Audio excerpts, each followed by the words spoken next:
وبين لاعب المنتخب السعودي على التنفيذ. ميسي بالقدم اليسرى، هنا التسديدة تاتي والهدف الأول. الكرة أرجنتينية، انطلاقة سريعة لا تاتي، محاولة قائمة على الطريق، التسلل كان موجود، وبالتالي اليوم نديم أراد أن ميسي يتقدم،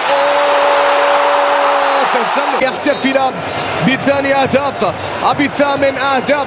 تسلل كان موجود. رونار، إيرفي رونار يعلم على مستوى بطولات كأس العالم التسلل كان موجود. إيرفي رونار الأرجنتين، هذه الكرة الأخيرة اللي كان فيها ليونيل ميسي مدير التقدم في وسط الميدان، بينية تأتي الخطورة حافرة لعويس، وبالتالي الكرة بتعود.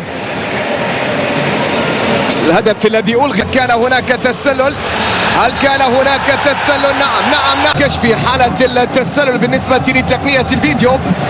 انطلاقة لوتارو يمر يسجل ثاني. باريدس عالية الكرة، محاولة خطيرة تأتي ولكن سهلة.